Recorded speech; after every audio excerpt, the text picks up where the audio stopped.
তুই আগে পড়েন মোহাম্মদের নাম জপেছিলি বুলবুলি তুই আগে তাই কি রে তোর কণ্ঠের গান তাই কি রে তোর কণ্ঠের গান এমন মধুর লাগে ওরে এমন মধুর লাগে মোহাম্মদের নাম জপেছিলি বুলবুলি তুই আগে মোহাম্মদের নাম জপেছিলি বুলবুলি তুই আগে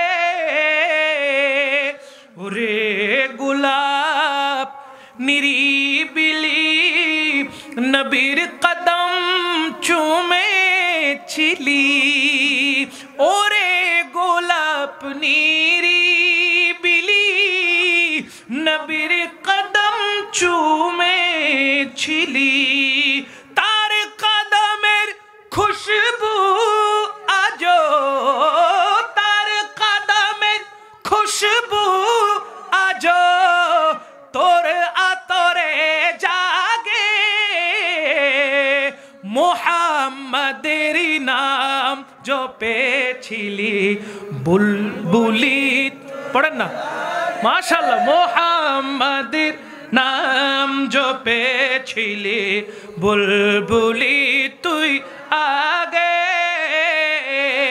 মোর নবীরে লুকিয়ে দেখে তার পেশানির জ্যোতি মেখে ওরে ও চাঁদ রঙলি কি তুই ওরে ও চাঁদ রঙলি কি তুই গভীর অনুরাগে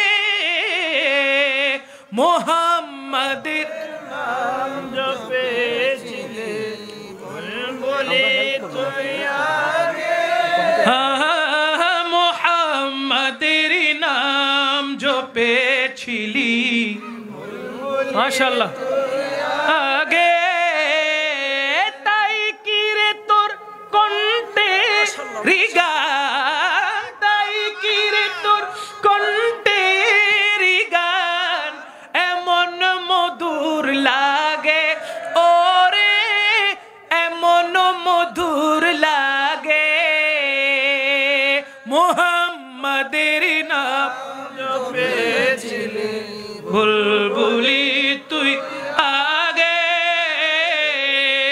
ওরে ভ্রমর তুই কি প্রথম চুমেছিলি মোর নবীর কদম ওরে ভ্রমর তুই কি প্রথম চুমেছিলি মোর নবীর কদম আজো গুনগুনিয়ে সেই খুশি কি গুনগুনিয়ে সেই খুশি কি জান্নাত রে গুলবাগে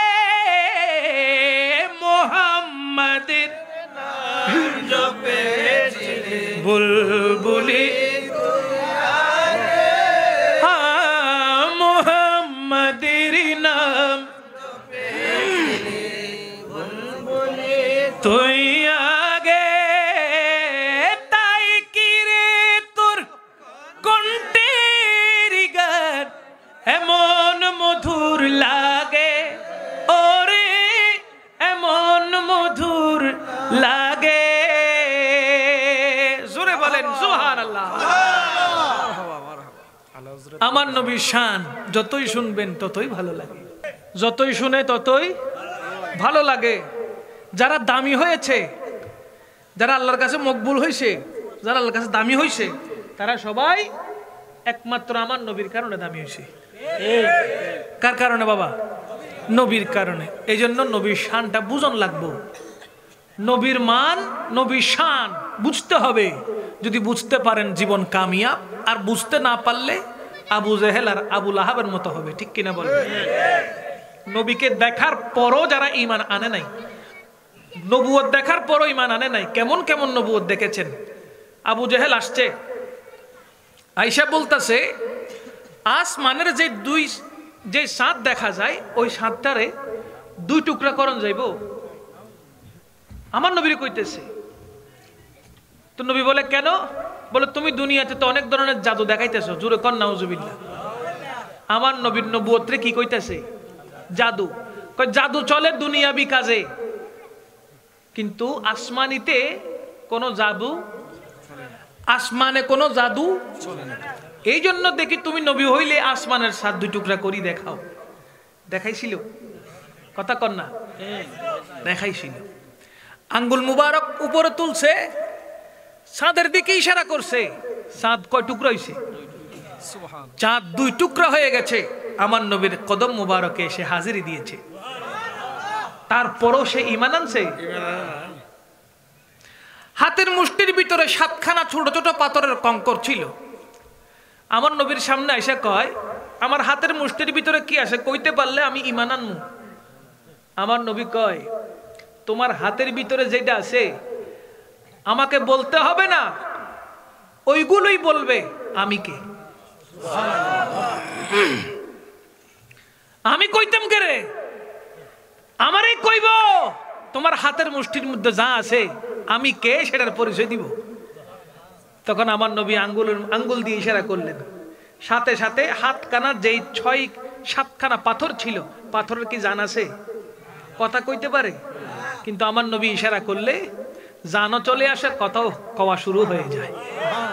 আমার নবী ইশারা করছে, হাত থেকে ওই পাথরগুলো লাফ দিয়ে দিয়ে নিচে পড়ে গেছে।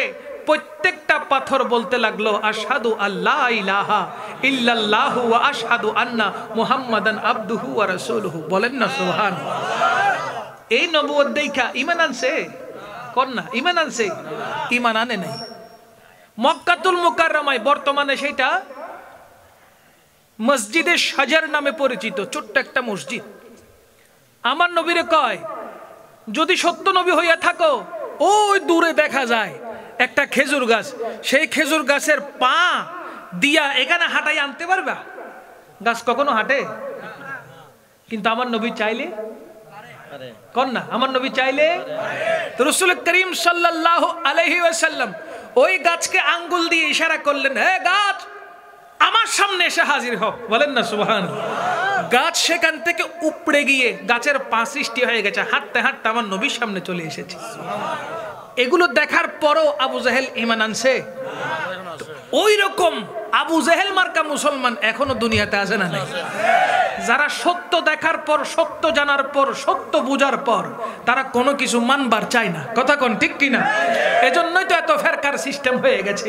আমার নবী কয়ে গেছে, আমার আখিরি জমানার উম্মতদের মধ্যে 73 ফেরকা হইব, 73টা দল হইব, সেখান থেকে 72 দল যাইব জাহান্নামে, মাত্র 1 দল যাবে জান্নাতে, সেই দলের নাম আহলে সুন্নাত ওয়াল জামাত।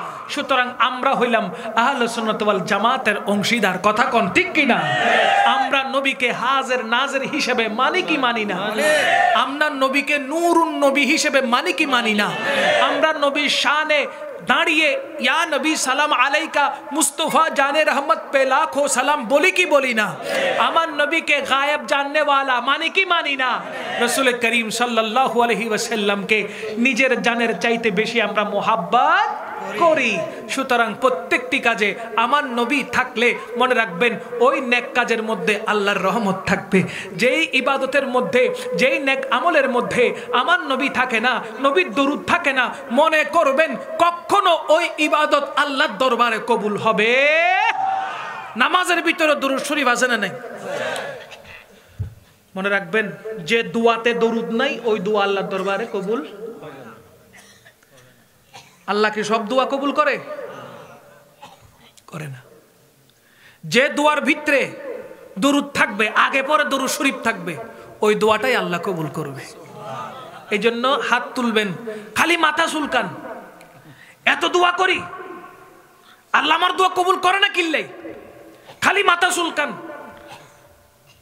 একবার আগে পিছে দরুদ রাখেন, হাত তুলবেন, দোয়া করার আগে দরুদ শরীফ পড়বেন, আল্লাহুম্মা সাল্লি আলা সাইয়্যিদিনা মুহাম্মাদিন ওয়া আলা আলি সাইয়্যিদিনা মুহাম্মাদিন ওয়া বারিক ওয়া সাল্লিম। দোয়া করার আগে, হাত তোলার আগে নবীকে সালাম দিবেন, আসসালাতু ওয়াসসালামু আলাইকা ইয়া রাসূলুল্লাহ, সালাতু ওয়াসসালামু আলাইকা ইয়া হাবিবাল্লাহ, সালাতু ওয়াসসালামু আলাইকা সাইয়্যিদি ইয়া রাহমাতাল লিল আলামিন। এবার আপনি দোয়া করেন, যা লাগবে নেককার দোয়া, যত নেক দোয়া আছে করেন। আবার আমিন বলার আগে দরুদ শরীফ পড়েন 3 বার, আমিন পড়েন। আল্লাহ পাক রব্বুল আলামিন ওই দরুদের ওসিলায় আপনার দোয়া কবুল করে ফেলবে। সারাদিন দোয়া করলেও দোয়া কবুল হবে না যদি দোয়ার ভিতরে দরুদ না থাকে। নামাজ পড়তেছেন, তাশাহুদ পড়েন নাই,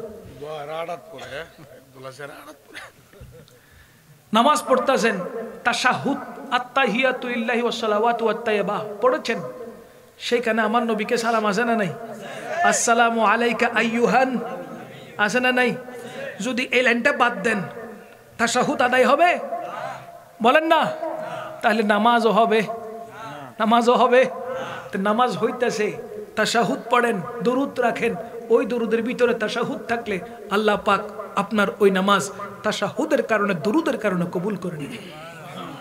সব জায়গায় কালমা পড়েন, আল্লাহর নাম নিছেন, নবীর নাম বাদ দিছেন, কালমা হবে? বলেন না হবে? হবে না রে বাবা। রোজা রাখতেছেন, মনে মনে চিন্তা করছেন যে আল্লাহ না রোজা ফরজ করছে, নবীর দরকার কি? ওই রোজা আল্লাহর দরবারে পৌঁছাবে না। রোজা বলেন, হজ বলেন, যাকাত বলেন, ইবাদত বলেন, বন্দেগী বলেন, তাহাজ্জুদ বলেন, যত ইবাদত আছে সমস্ত ইবাদতের ভিতরে যদি আমার নবী না থাকে, কোন ইবাদত আল্লাহর দরবারে কবুল হবে? এই জন্য আমরা সব সময় চেষ্টা করব কোরআনকে মানার, নবীর সুন্নাহকে মানার। বর্তমানে বাবারে ইমান চোর বহুত বাইর হইছে। কোন চোর? জোরে কর না। বর্তমানে বাজারে ইমান চোর বাইর হইছে, যারা ইমানটারে আপনার থেকে লইয়া যাইব, আপনি কইতে পারবেন না। আপনার ইমান হারা কইরা দিব, আপনি মনে করবেন যে কিছুই হয় না। আরে না রে ভাই, আপনার ইমানটা আপনার দেহ থেকে নিয়ে চলে গেছে অনেক আগে। আপনার নবীর দুরূদ তখন ভালো লাগবে না, মিলাদুন নবীর মাহফিল করলে ভালো লাগবে না, আপনার তখন ইয়া নবী সালাম আলাইকা ভালো লাগবে না। আপনি বুঝে নিবেন আপনার ভিতর থেকে ইমান পাখি চলে গেছে। কথা কোন ঠিক কিনা? এই জন্য সবচাইতে ইমানকে বর্তমানে পাহারা দিচ্ছে আকীদা। ইমানকে পাহারা দিচ্ছে কি? আকীদা। এই জন্য আকীদা যার মজবুত, ইমান তার মজবুত। ইমান যার মজবুত, আমল তার মজবুত। আল্লাহ পাক আমাদেরকে সঠিক ইলম দান করুক। জোরে কর না আমিন। আল্লাহ পাক আমাদেরকে সঠিক জ্ঞান দান করুক। আমিন বলেন। আমাদের ইমান আকীদা যেন মজবুত থাকে, আল্লাহ আমাদেরকে সেই তৌফিক দান করুন। আমরা যেন কাল হাসরের ময়দানে নবীজির সুপারিশ পাই, আল্লাহ আমাদের ভাগ্যে সেই তৌফিক দান করুন। ওয়া আখিরু দাওয়ানা আলহামদুলিল্লাহি রাব্বিল আলামিন।